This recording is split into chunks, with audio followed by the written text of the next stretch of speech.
Bonjour à tous et à toutes, bienvenue dans cette troisième audition donc, de notre journée de préparation pour notre proposition de résolution sur un Green New Deal français.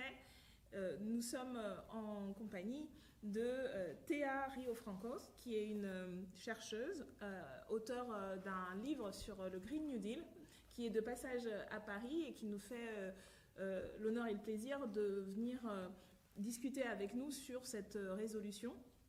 Donc je vais la laisser présenter un peu sa démarche et je lui poserai aussi quelques questions sur ce fameux Green New Deal dont on entend beaucoup parler. Donc elle parle en anglais et nous aurons la traduction ensuite pour les non-anglophones. So thank you very much, Théa, to be here with us today. Maybe you could introduce yourself and explain why you've been co-authoring this book and what is it about. And I will have some question about what is the Green New Deal beyond Alexandria Ocasio-Cortez and why is it important from your U.S. perspective, and how do you analyze what's been the debate in Europe and this kind of initiative we're pushing forward in France. Okay, thank you very much. Should I talk more yeah. into the mic? This is Okay. fine. Okay. I'm Théa Riofrancos. I'm a professor of political science in the United States, and I'm a member of the Democratic Socialists of America, and I'm involved specifically in the National Eco-Socialist Working Group of the Democratic Socialists of America. Alors, Théa Riofrancos est politologue à Providence College aux États-Unis. Elle est membre des socialistes démocratiques, DSA, et elle est, I'm sorry, you lead the eco-socialists? I'm involved, I wrote. Ok, et elle est membre du comité éco-socialiste de ce parti, de ce groupe. Okay. And myself and my co-authors, myself and my co-authors, Kate Aronoff, Alyssa Battistoni, and Daniel Aldana Cohen, wrote A Planet to Win, Why We Need a Green New Deal, in order to have a strong left intervention and left vision of what a Green New Deal would look like for the United States and also beyond US borders.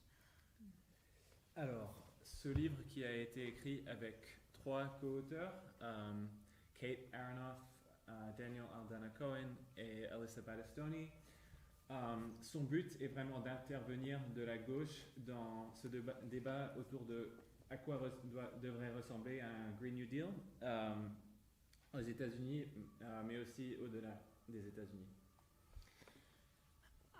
We wrote this book at a moment of a lot of kind of early excitement over the Green New Deal. And actually, since we wrote it, it has gained much more momentum.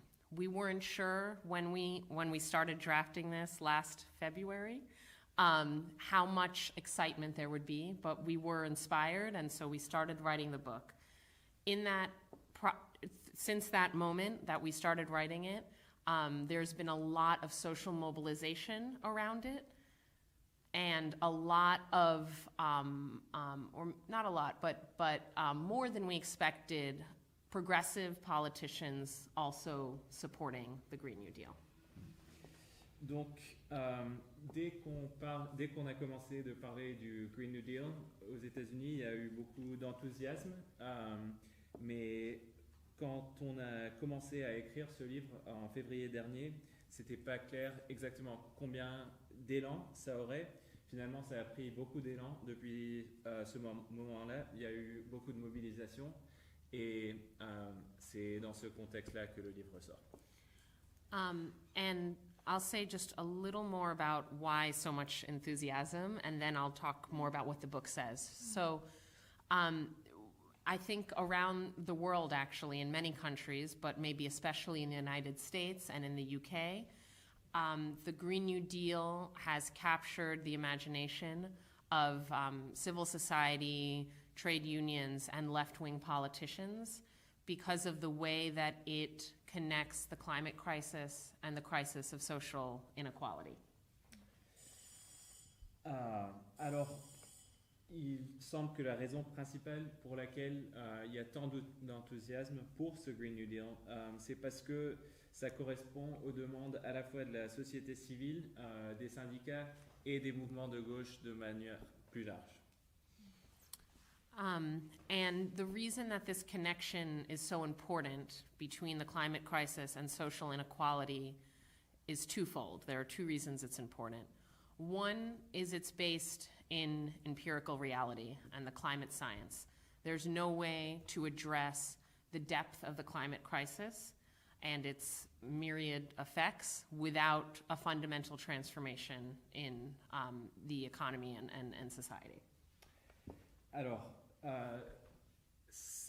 les gens ont répondu à cette thématique pour deux raisons. Il y a une réalité empirique derrière cette liaison entre l'inégalité et le climat. Il n'y a aucune manière de répondre à la crise climatique sans aussi répondre à la crise des inégalités. Mm-hmm. And one more point on that first reason is that we also know that that carbon emissions are fundamentally unequal. About 10%, the world's richest 10% account for almost half of lifestyle-related emissions.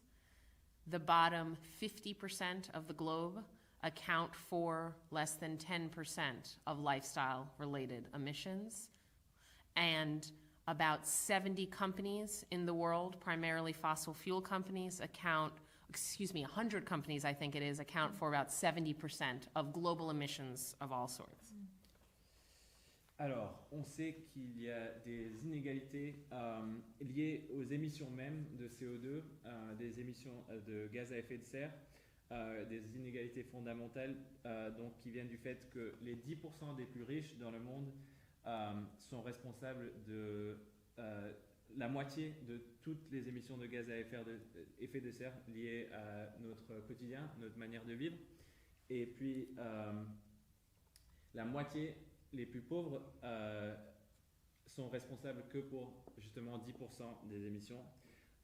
Et il y a 100 entreprises qui sont responsables pour 70% de toutes les émissions mondiales. So we know that highly unequal societies are more environmentally destructive. The affluent can consume as much as they want and therefore emit as much as they want. On sait que les sociétés très riches sont plus destructrices pour l'environnement, que le plus les gens ont de l'argent, le plus ils peuvent polluer. And we also know that there's a political connection here, which is that in societies that are unequal and that have a lot of power for private corporations, the ruling class and private firms can distort the political system to prevent the regulation of their activities. Alors, et on sait que la politique a un rôle à jouer là-dedans. Le plus les riches et les grandes entreprises accumulent de l'argent, le plus ils peuvent diriger la politique à leur propre fin, et polluer, et continuer à polluer. So that's the first set of reasons that there's a connection between inequality and the climate crisis. The second has to do with building a political coalition that can address the climate crisis in its connections to the social crisis.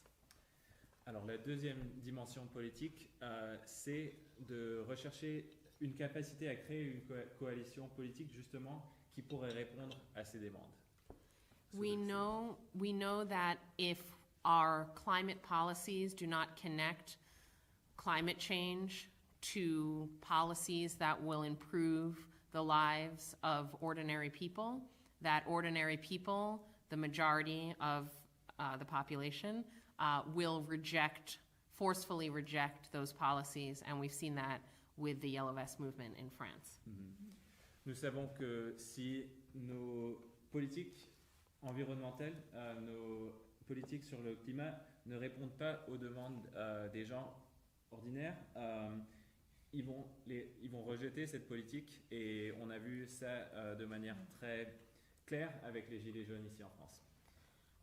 So without a paradigm like the Green New Deal that simultaneously aggressively reduces carbon emissions and improves the lives of ordinary people, we will not make progress on climate change for the empirical and political reasons that I just mentioned.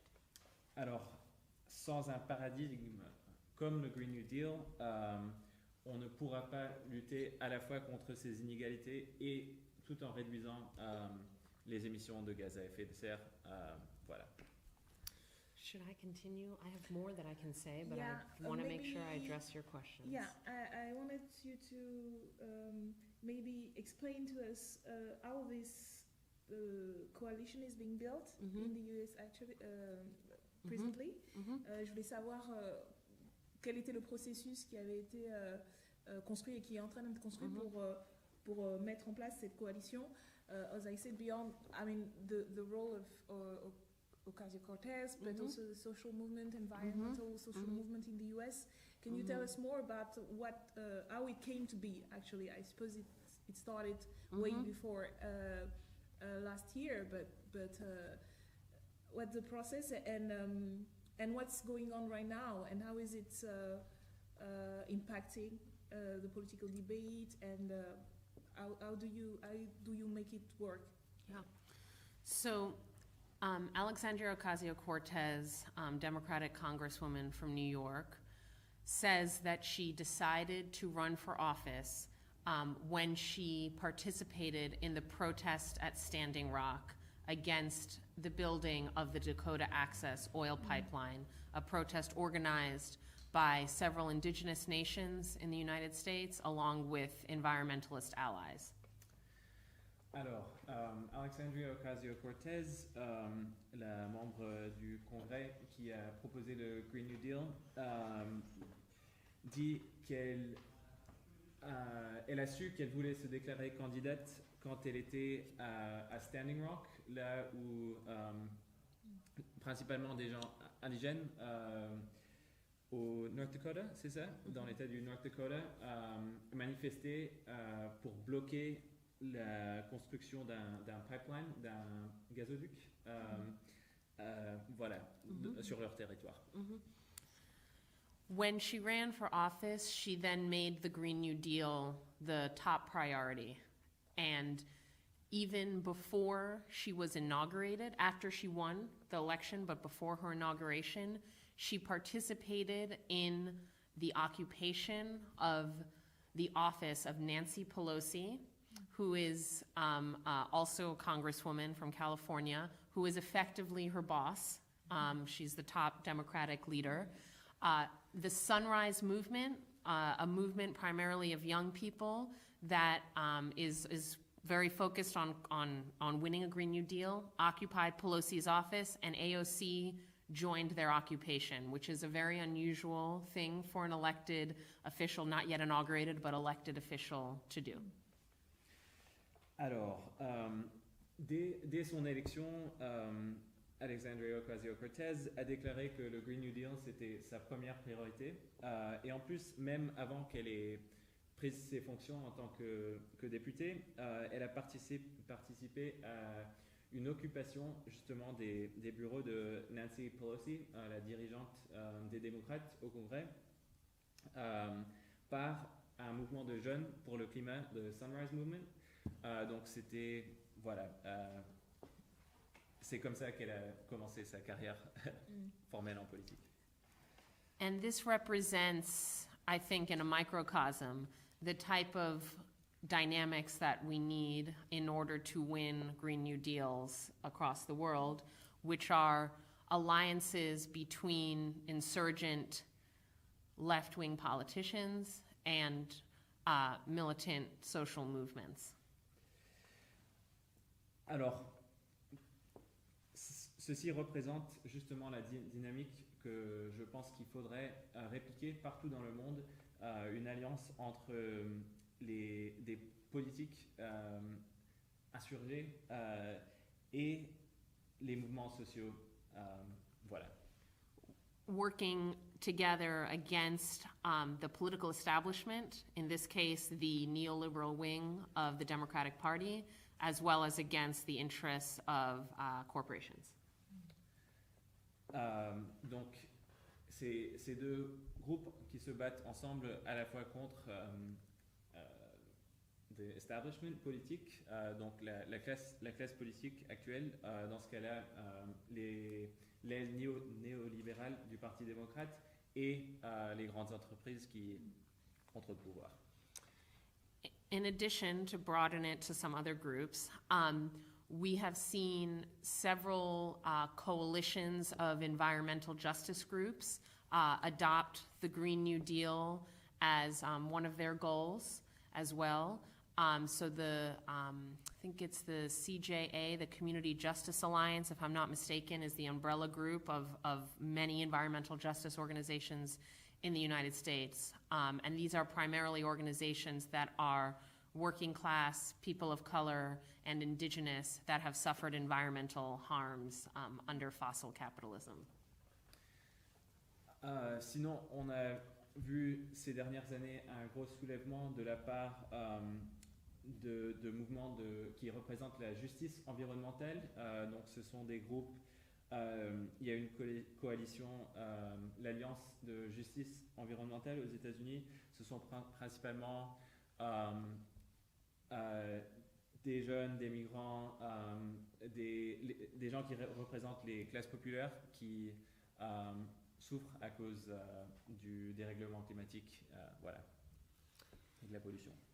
A few more groups that have been involved in mobilizing for the Green New Deal are some unions have started to either endorse the Green New Deal by resolutions, internal resolutions, or incorporate environmental demands into their strikes, primarily in the service and care sectors.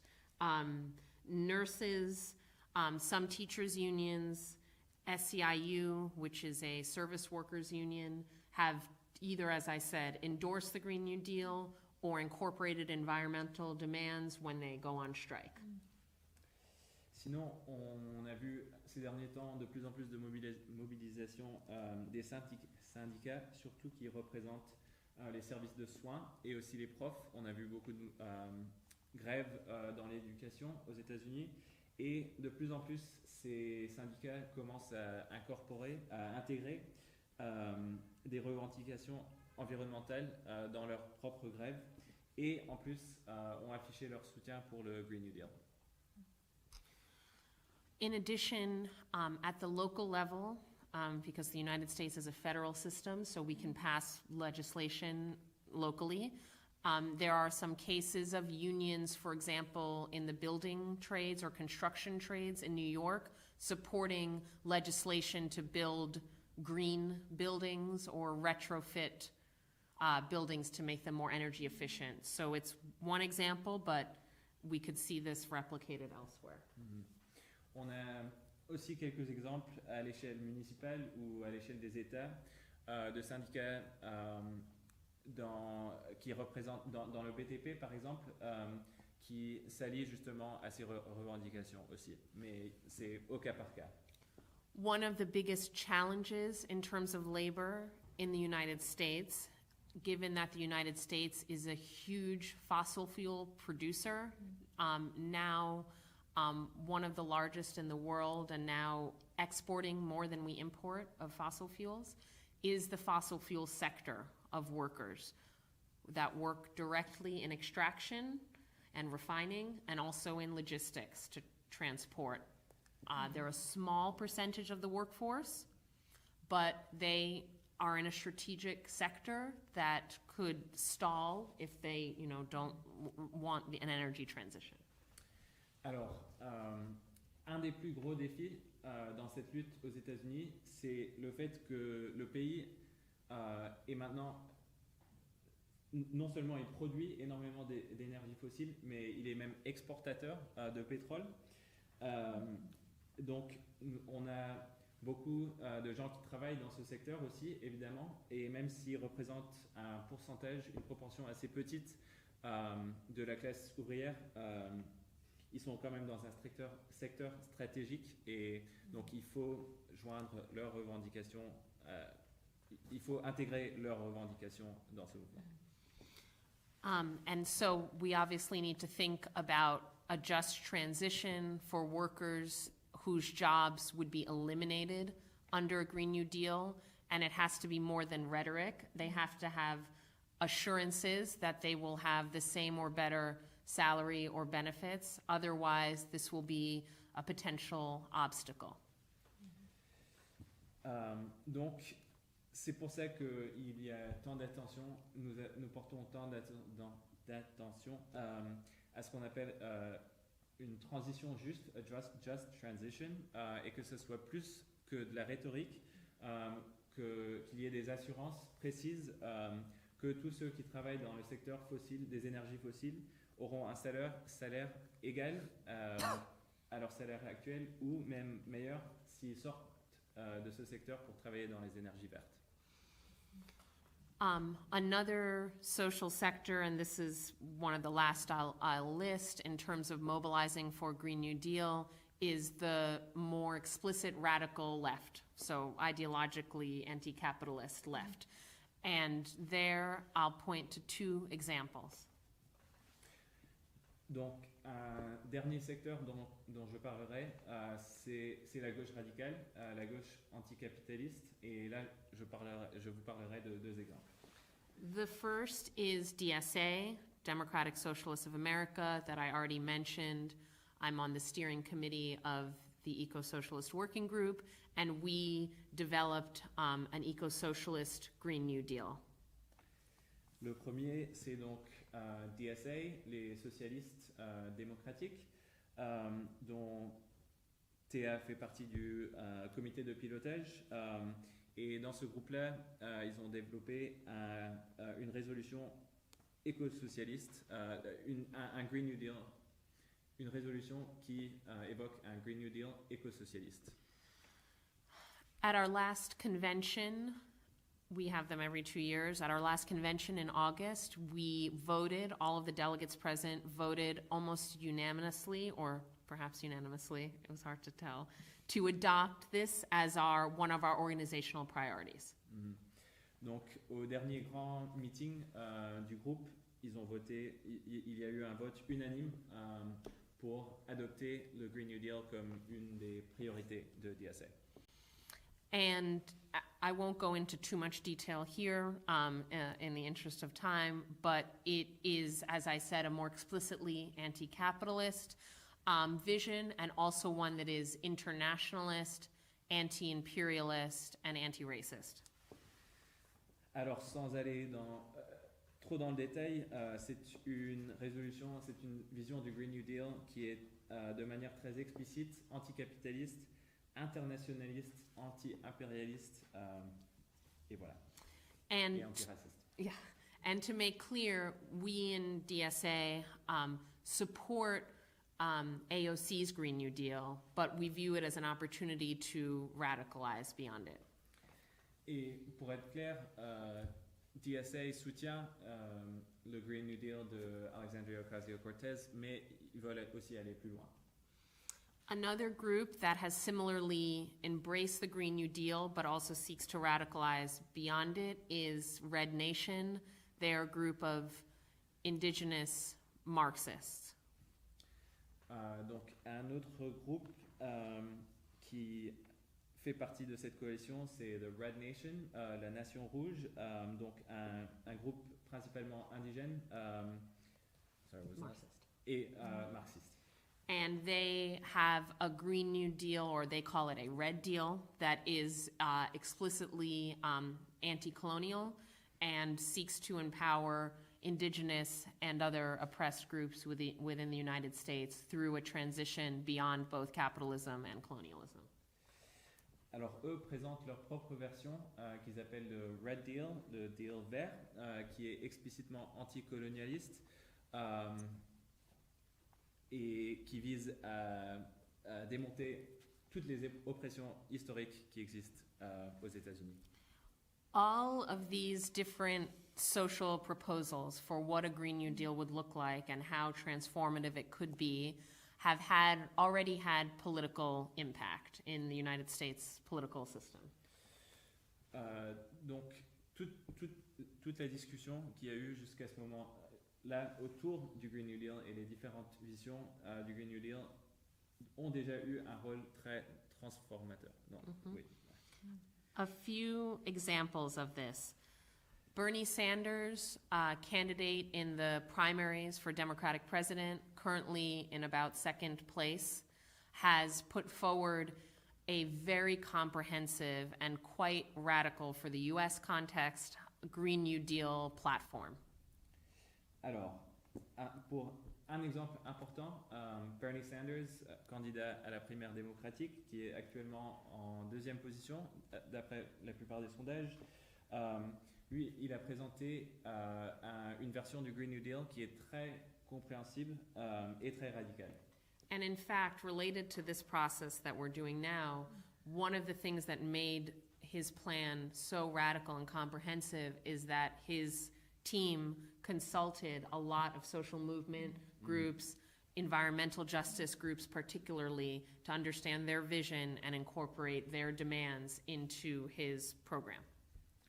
Alors, une des raisons pour laquelle cette résolution est tellement radicale, que sa plateforme est tellement radicale, c'est que son équipe a consulté très directement justement avec les mouvements sociaux, surtout ceux qui font partie de ce mouvement de justice environnementale, et qu'il a intégré leur vision et leurs revendications. And I'll just note two things about his plan that are important. All of it's important, but I'll focus on two. One is he's very clear that we need to dismantle the fossil fuel industry and use the power of the state to prosecute and fine and even in some cases punish with the rule of law executives and fossil fuel firms for their pollution. Alors, une des dimensions importantes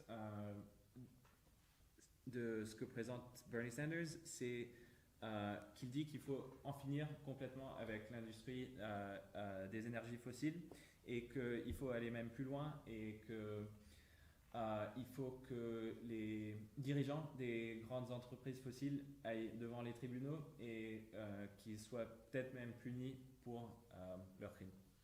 The second innovative aspect of his plan in the US context, it won't sound as radical in France, is to establish public ownership of our energy system, not per se at the national level, but because we have a federal system, but state level public utilities and also options such as worker ownership or consumer cooperatives.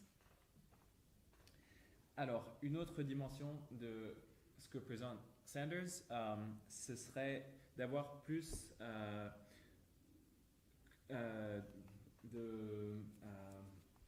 que l'énergie soit tenue soit publique. Voilà, et qu'il y ait plus de coopératives, donc de l'échelle municipale jusqu'à l'échelle des États et même au-delà, à l'échelle fédérale, que ce soit géré d'une manière publique et non privée. Mm-hmm. And to give you a sense of the scale of his plan, which touches on all sectors, agriculture, housing, transit, etc., is $16.3 trillion of public investment. Alors tout cela, ça représenterait un investissement de 16,3 pas milliards, 1000 milliards. Ouais, donc ouais. Une somme énorme ça toucherait sur le logement, les transports, dans vraiment tous les secteurs.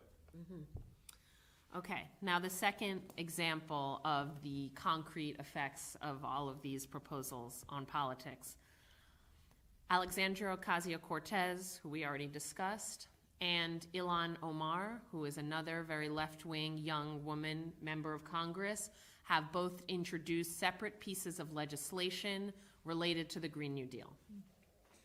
Donc, ce n'est pas que Bernie Sanders qui parle de ça dans le Congrès. Il y a aussi, à part Alexandria Ocasio-Cortez, dont on a déjà parlé, Ilhan Omar, une autre députée de gauche au Congrès, qui ont toutes les deux introduit des résolutions, des projets de loi par rapport à deux dimensions différentes du Green New Deal. And both relate to housing. And the first is AOC, and it's co-sponsored by Bernie Sanders in the Senate.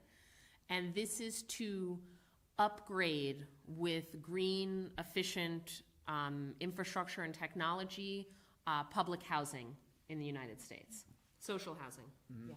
Donc le premier projet de loi qui a été présenté par Alexandria Ocasio-Cortez, c'est pour une mise à jour de tous les logements sociaux aux États-Unis pour qu'ils représentent, Une rénovation? Oui, voilà, une rénovation des logements sociaux pour qu'ils soient passifs en termes d'énergie et voilà. The second, introduced by Ilhan Omar, is to build millions of units of new public housing, social housing, that is green, low-carbon housing.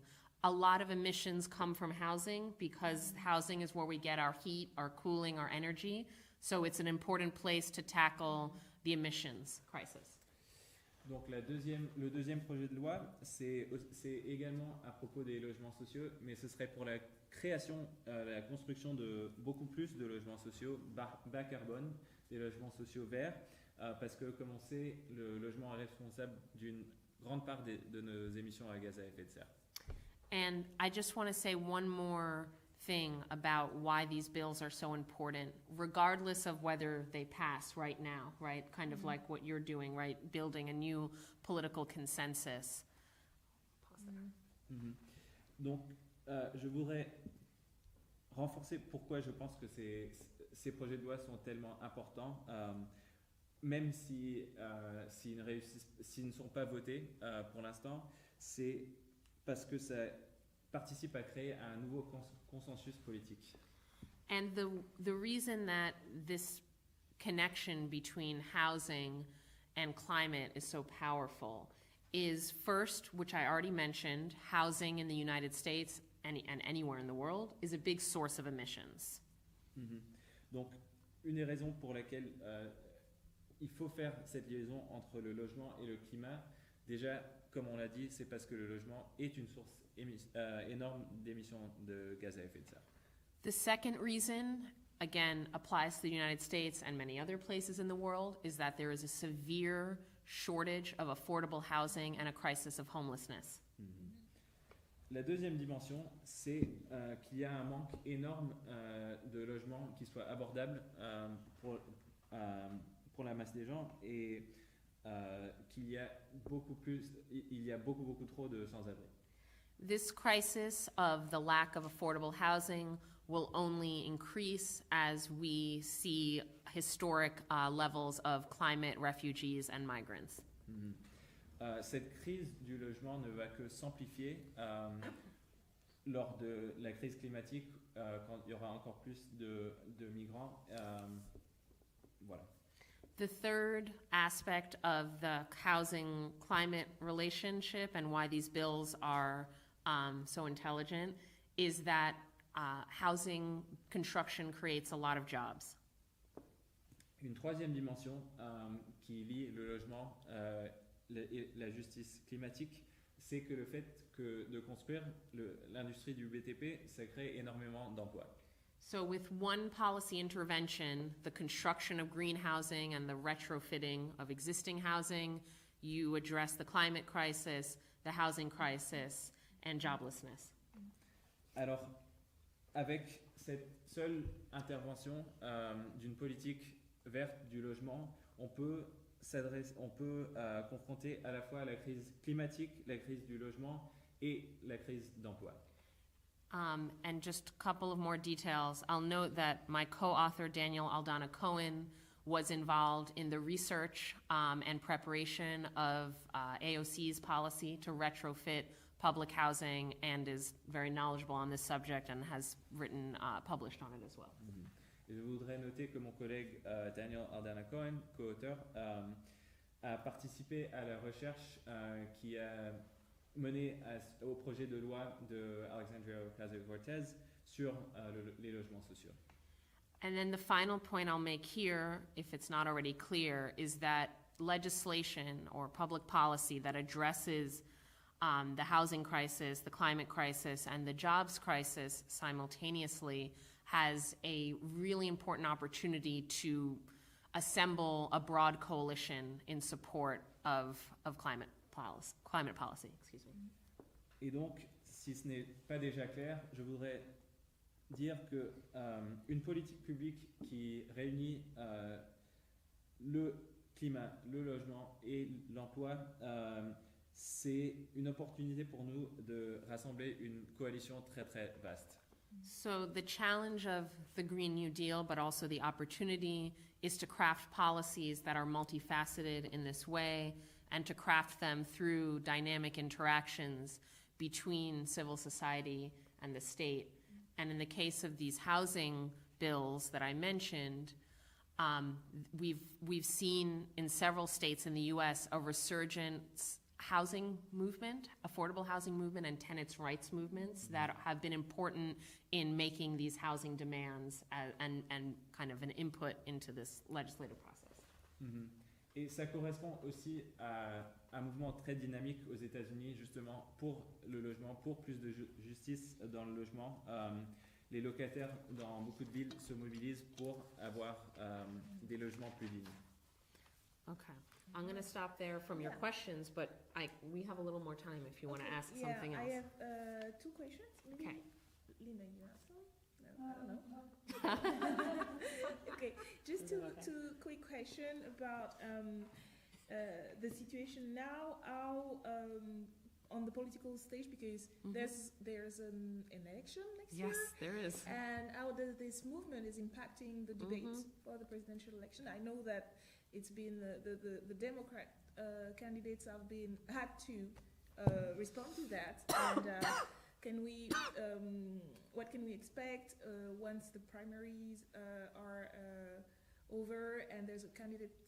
I'm talking about the Democrats more because the Republican, it should be Trump, and we know what he thinks about climate change. But can we, even if it's not Bernie Sanders, even if we hope that it's Bernie Sanders, is it something that the pressure and the movement can push whoever is a candidate for the Democrats and whoever is in the White House? Donc je pose une question sur l'impact du mouvement Green New Deal sur la présidentielle et les primaires démocrates, parce que c'est essentiellement les démocrates qui portent cette question, et comment est-ce que le mouvement peut continuer à avancer dans le cours de la présidentielle et après. And the second question is about what you think about what is being done in Europe and how the debate is starting. Are you aware of other initiatives and how do we build an international alliance of all those movements and efforts to push forward actual legislation and an actual international Green New Deal movement? What are your thoughts on that? Et la deuxième question porte sur sa perception des débats et de les initiatives qui ont lieu au niveau européen, les contacts qu'elle a pu avoir et comment on pourrait construire une alliance de ce type de mouvement en termes de politique publique et en termes de mise en place de programmes au niveau des États pour réaliser ce Green New Deal. So first, as you said a bit in your question, and I kind of also said a bit, the movement has already had an impact on the Democratic primaries by basically forcing all of the candidates to say something pretty substantive about climate. Compared to the last elections in 2016, it's another world. There was barely any discussion of climate In the prior, aside from Bernie Sanders, who's talked about it for decades, but in the last general election there and primaries, it was not a focus. Now, not only is it a focus, but they even held like a climate town hall, like an additional kind of semi-debate type of thing that to give candidates a lot of airtime on TV to present their climate proposals. Donc, ce qu'on peut constater pour l'instant, c'est que ça a déjà, le mouvement pour le Green New Deal a déjà eu un impact sur la primaire démocratique. Tous les candidats ont dû afficher leur soutien pour une action d'urgence sur le climat. Alors, par rapport à l'élection de 2016, c'est vraiment, on est dans un autre monde. Il y a 4 ans, on parlait presque pas du climat dans le contexte électoral. Maintenant, ce n'est même pas juste, c'est devenu une dimension tellement importante qu'il y a même eu un débat télévisé spécial pour les démocrates à ce sujet. I'll go to post-election now. Your second part of your question, what happens when someone's elected? I think it's almost even more important after whoever is elected, hopefully Bernie Sanders, hopefully a Democrat, that social mobilization becomes even more important post-election than prior to the election. Alors, quel sera l'impact de ce mouvement après l'élection? Eh ben, je pense que c'est là que ce sera même plus important que les gens se mobilisent pour aider à changer, voilà, la donne politiquement. The reason why extra parliamentary organization is so important in the United States is that no matter who is elected, even Bernie Sanders, the obstacles to implementing a Green New Deal are extremely formidable. Alors, il faut se rappeler que n'importe qui est élu, les obstacles seront énormes à ce genre de changement. The obstacles are, very briefly, the Republican Party, the Supreme Court, the neoliberal wing of the Democratic Party, and the fossil fuel industry. Alors, parmi les principaux obstacles, il y a déjà le Parti républicain, la Cour suprême, l'aile néolibérale du Parti démocrate et évidemment l'industrie des énergies fossiles. Without constant and militant pressure in all arenas of society, there's no chance of any of this being passed through legislation and also through executive order. Sans une mobilisation énorme, il y a très peu de chances que des projets de loi du Green New Deal sont votés, même avec le soutien des élus. I'm going to move.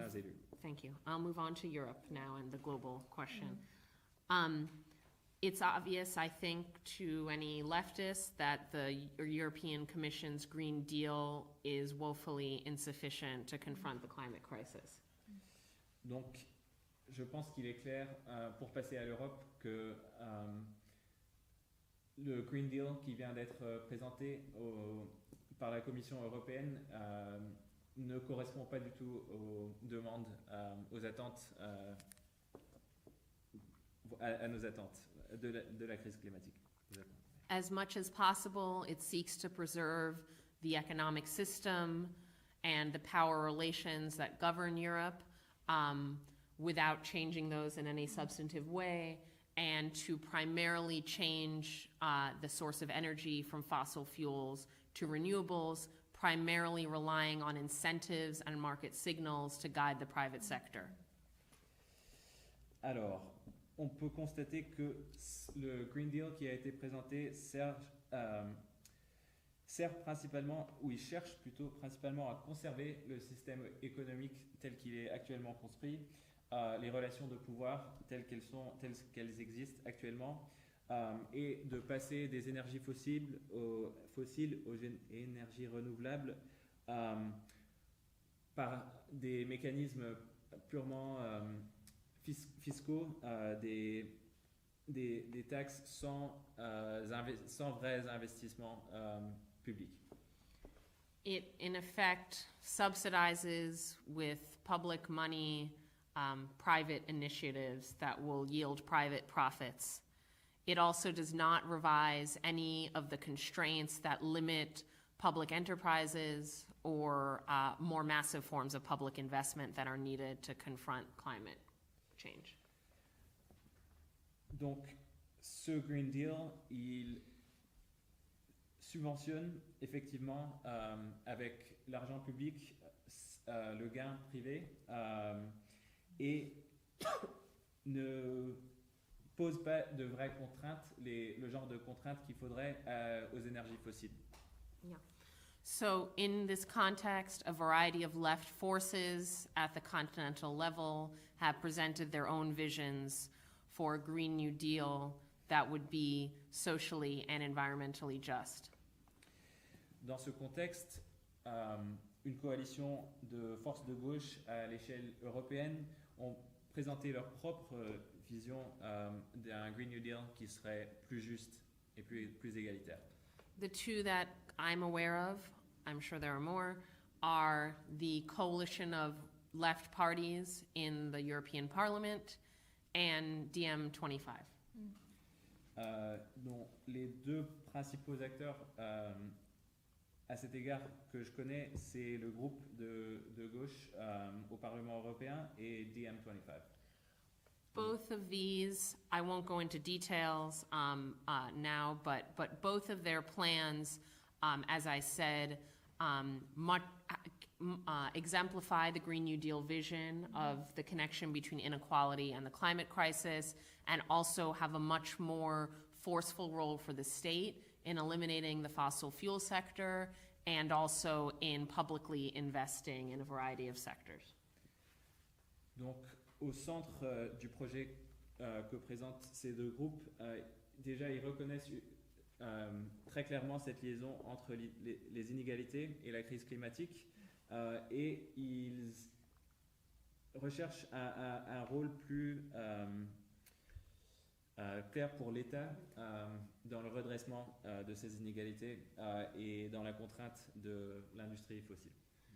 And both, of course, criticize the Stability and Growth Pact and other aspects of the European Union that limit the role of states in the economy and limit social spending. Et tous les deux critiquent les règles européennes qui contraignent les États à maintenir, par exemple, leur déficit à moins de 3% et d'autres règles dans ce genre.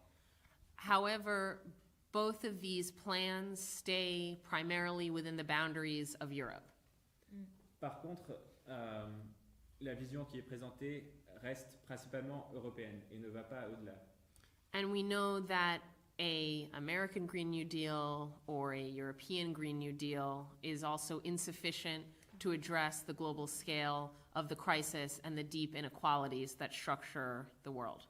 Ceci alors que nous savons qu'un Green New Deal à l'échelle des États-Unis ou même de l'Europe est insuffisante pour confronter la crise climatique qui est à l'échelle mondiale. We know that the Global South has contributed the least to climate emissions and will be the most vulnerable, already is the most vulnerable to the climate crisis, and we see a world of eco-apartheid emerging based on this fact. Nous savons que les pays du Sud ont contribué le moins à la crise climatique, alors que ce sont eux qui vont souffrir le plus et qui souffrent déjà le plus de cette crise. And finally, we know that the production of green technologies involves the extraction of resources everywhere from Latin America to the Democratic Republic of Congo, and that all of the infrastructure that a Green Deal or a Green New Deal would seek to build could potentially deepen this extraction and deepen injustice across the rest of the world. Nous savons également que les ressources primaires, les matières primaires dont dépend la technologie verte, viennent des pays du Sud, que ce soit en Amérique latine, en Afrique, au Congo, et que les inégalités liées justement à l'extraction de ces ressources premières, de ces matières premières, pourraient même s'aggraver si le Green New Deal n'est pas fait d'une manière internationaliste. And so for these reasons, in addition to what I already mentioned about unprecedented levels of human migration, we know that the only just Green New Deal is also a globally just Green New Deal. Donc pour ces raisons, et en plus pour les raisons, puisqu'il y aura de plus en plus d'immigration, de migration, nous savons que le seul Green New Deal qui est juste, c'est un Green New Deal mondial. Okay. Yeah. All right. Thank you very much. Yeah. That was a very broad presentation and very interesting. We will get a copy Yes. and read in detail your book. Also, thank you for making a stop by the Yeah, National of Assembly. I course. know it's been very hard. C'était assez difficile. Elle a dû faire des kilomètres little en bus pour arriver jusqu'à nous, mais c'était important pour nous de la voir parce que effectivement, l'alerte sur la dimension internationale à prendre en compte dans la manière dont on conçoit nos propres propositions, elle est extrêmement importante et c'est une chose qu'on doit noter et qu'on doit introduire dans nos propositions qui n'étaient pas dans les premiers projets qu'on a fait. So thank you for pointing this international issue and the need to think globally about what we're doing and implementing and always be aware of the imbalance of power of European nation and Western nation on those, even on this issue, which is about social justice, but internationally. That was very enlightening, and so hopefully we'll keep in touch. Yes, and, of course. And let's start with this hearing to build this international network that we need if we want to win this world, this new world. Okay, thank you very so much. Merci beaucoup Théa, merci beaucoup Colline qui s'est Merci à vous. chargée de la traduction. C'est pas simple quand c'est pas son métier parce que ça demande beaucoup de concentration. C'est vrai. Et merci à vous. Et donc les prochaines auditions auront lieu en janvier prochain. On espère que vous serez encore plus nombreux à les suivre. Merci.